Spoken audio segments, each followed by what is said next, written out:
Company accounting, ये question है summer 2024 paper 2 variant 2। और इस क्वेश्चन में क्या कहा जा रहा है, J limited financial year end 31 December 2023 at this date the following balance remained in the book of accounts from which the statement of financial position is to be prepared. कुछ information दी गई है, डिबेंचर की information भी है, cash and cash equivalent भी है, furniture की भी वैल्यू दी गई है, बुक वैल्यू है, इन्वेंट्री भी है, शेयर कैपिटल भी है। अच्छा, यहाँ पे एक खास बात ये होती है जो मैं हमेशा कहता हूँ, यहाँ पे आपको दिए गए नंबर डॉलर्स दिए हुए हैं, ये ईच शेयर की वैल्यू ये है, तो आप इन दोनों को डिवाइड करके नंबर ऑफ शेयर्स निकाल सकते हैं। तो अगर ये 750,000 है, डिवाइड बाय 0.5 करेंगे तो 1500,000 आपके पास नंबर ऑफ शेयर्स की वैल्यू आ जाएगी। इसके बाद प्रॉपर्टी वैल्यूएशन की भी गिवन है, रिटेन अर्निंग की वैल्यू भी है, रीवैल्यूएशन रिजर्व भी है, share premium, trade and other payables, trade and other receivables. Okay, अब हमें बनाना क्या है, कहा यह जा रहा है कि इन्वेंट्री 0.5 वो आ रहा था, 0.50 ये आ रहा है। 3,75,000 वैल्यू आ रही है इसकी। चलो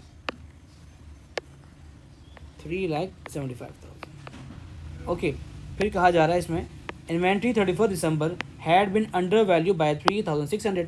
हमने इसकी वैल्यू को, इन्वेंट्री को कम लिखा है, हमने इन्वेंट्री 3,600 कह रहा है कि इन्फॉर्मेशन में कम लिखी है। ओके ठीक है, तो इन्वेंट्री की वैल्यू में हम 3,600 प्लस कर देते हैं। और आगे हमें क्या कह रहा है इन्फॉर्मेशन में,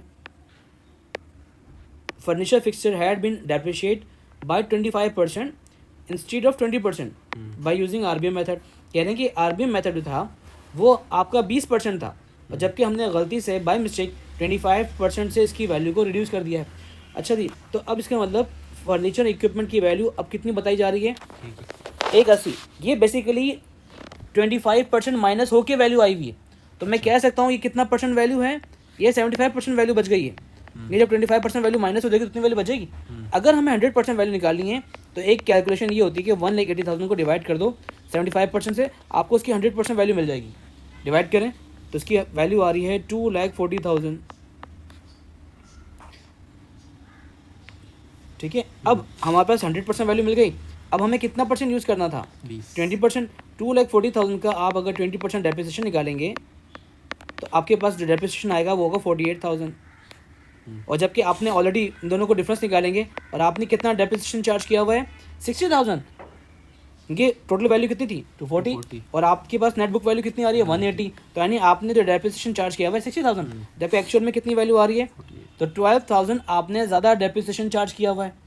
ठीक है, इसके बाद sales return 1100 had been recorded in the books of prime entry as purchase return. भाई सेल्स रिटर्न के थे 1100 और आपने गलती से आप परचेज रिटर्न कर दिया है 1100, और हम उसको करेक्ट करते हैं। तो रिमेंबर हमने पढ़ा था करेक्शन ऑफ एरर, हमने कहा था कभी डेबिट की मिस्टेक क्रेडिट में हो जाए तो हम उसको रिटर्न करते हैं तो डबल अमाउंट से लिखी जाती है, तो 2200 से हम उसको ट्रीट करेंगे। आगे क्या कहा जा रहा है, फिर calculate the corrected balance of retained earning. Okay, retained earning का करेक्टेड बैलेंस निकाल के दिखाओ। तो पहले हम बैलेंस शीट लिखते हैं, पहले कितना गिवन था रिटेन अर्निंग की वैल्यू का, 2,42,000 ये और 400 ये वैल्यू थी। और हमने कहा कि भाई इन्वेंट्री जो है हमारे पास कितने की मौजूद है, अभी 3,600 की अभी भी हमारे पास मौजूद है। ठीक है, फिर हमारे डेप्रिसिएशन में 12,000 बच गए,